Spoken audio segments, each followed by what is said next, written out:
यशोमती मैया के नंद लाला।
क्या हुआ बाबा, डर गए? जे आपके लिए ना है, जे तो उस मधुमक्खी के लिए।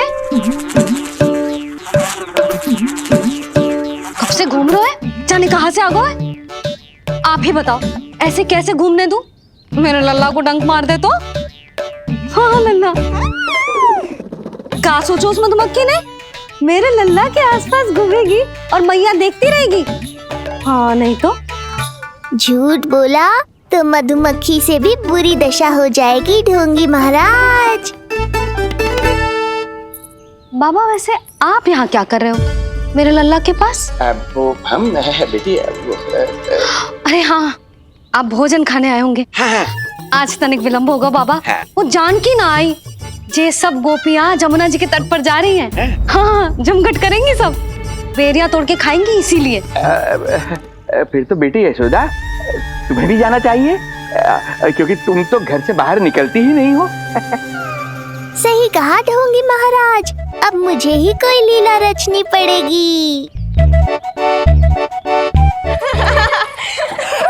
नीलमणि, ओ नीलमणि।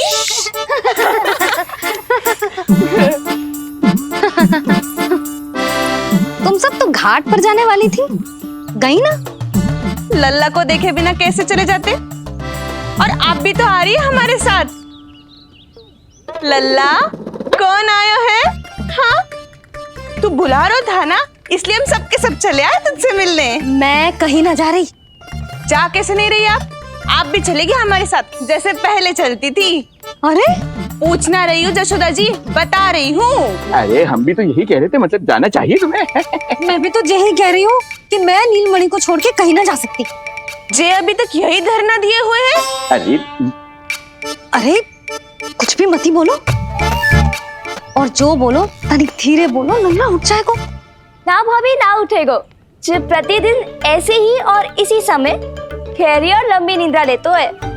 लेनी पड़ती है ताकि मैया को भी थोड़ा समय मिल जाए।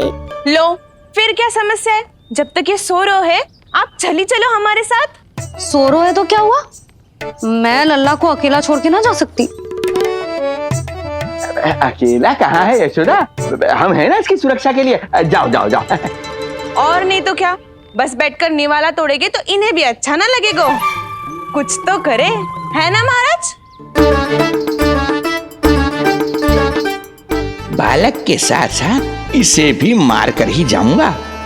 ना, मैं मान भी जाऊं, किंतु मेरे भीतर जो मैया का मन है ना, वो ना माने को। मुझे क्षमा करो, तुम सब जाओ।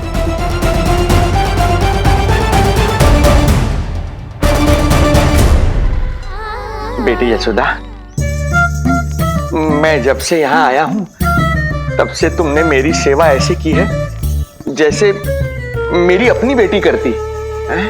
तो मुझे भी सेवा का अवसर दो। तुम क्या चाहती हो? मैं तुम्हारे उपकार का बोझ लेकर चला जाऊं यहाँ से, और जब मेरा अंत समय आए तो तुम्हारा ऋण चुकाए बिना ही प्राण त्याग दूं? मानो तो भला, न मानो तो भला, किंतु सत्य यही है, तुम्हें विश्राम की आवश्यकता है। माँ की ऊर्जा से ही संतान अपनी शक्ति प्राप्त करती है, इसीलिए तुम्हें स्वस्थ और सदा प्रसन्नचित्त रहना चाहिए। यदि तुम प्रसन्नचित्त रहोगी तभी तो तुम्हारी संतान भी स्वस्थ और प्रसन्नचित्त रह सकेगी। जाओ पुत्री, जाओ। सुन लिया जशोदा जी, अब नीलमणि के लिए आपको चलना ही होगा। हाँ। जे है इसका ध्यान रखने के लिए। अरे किंतु बाबा को भोजन भी तो परोसना है। वो हम स्वयं परोस लेंगे।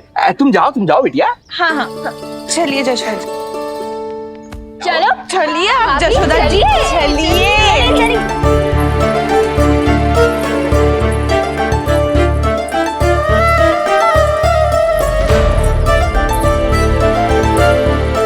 कुछ पल के लिए तो मेरी चिंता छोड़ो मैया और जीवन का आनंद लो। तब तक मैं इनको संभालता हूँ।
नदी का स्नान, अमिया, संसार भूल के मौज में मगन हो जाना, ऐसा लगता है जैसे ये सब तो मैं भूल ही गई थी।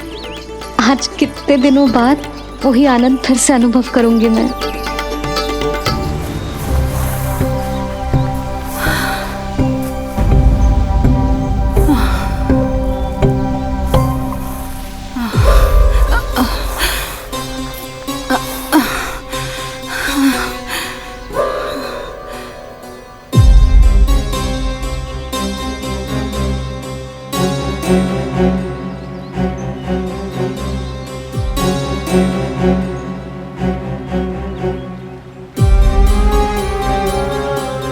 प्रणाम नंद भैया।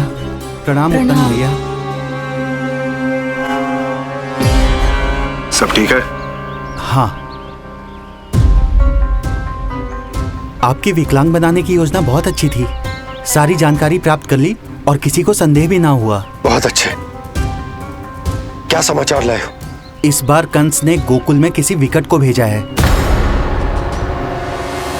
और सबसे बुरी बात तो ये है कि वो हमसे पहले यहाँ आ चुका है।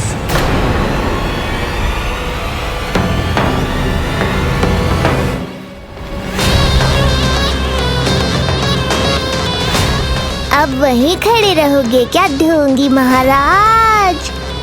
नहीं, अब मैं तेरे निकट आऊंगा और उस महत्वपूर्ण कार्य को पूर्ण करूंगा जिसके लिए मित्र कंस ने मुझे यहां भेजा है। निसंदेह अत्यधिक समय लग गया, किंतु अंततः वो क्षण आ ही गया जब मैं तेरा अंत करूंगा। और वो व्यक्ति बहुत दिनों से गोकुल में रह रहे हैं। जे कौन है, कहाँ रहते है, इसका पता ना कर पाया हूँ। कोई तो सूत्र होगा जिससे उसकी पहचान पता चल सके।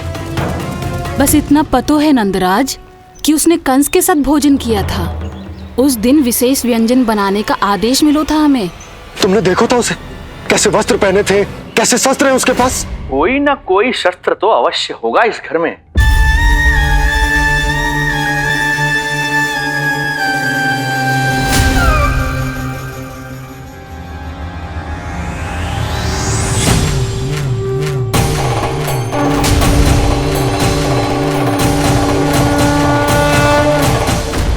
भयभीत मत हो ढोंगी महाराज, अनेक है, कोई भी चुन लो।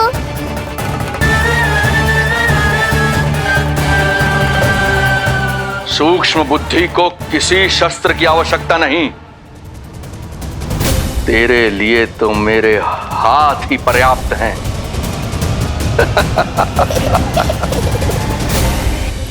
आज सब कितने समय बाद इकट्ठा हुए हैं ना। आ जाएगा आनंद। अरे देख, तेरा नाम लेते ही कौन आ गया? संगीनी मौसी और सुमिति, लगता है सास बहू में समझौता हो गया है आज। पर अब की बार झगड़ा क्यों हुआ था? पता नहीं। चल।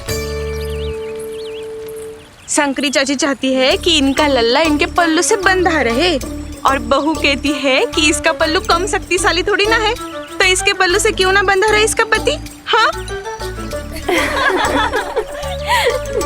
जसोदा जीजी, देखो ना, जो मुंह में आए बोली जा रही है सुलक्षणा। ए शांत रहो सब।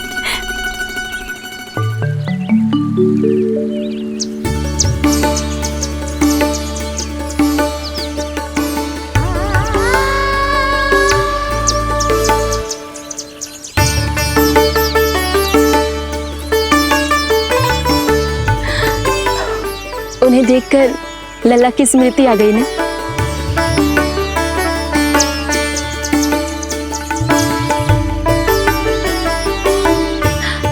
वो घर में आनंद से होगो।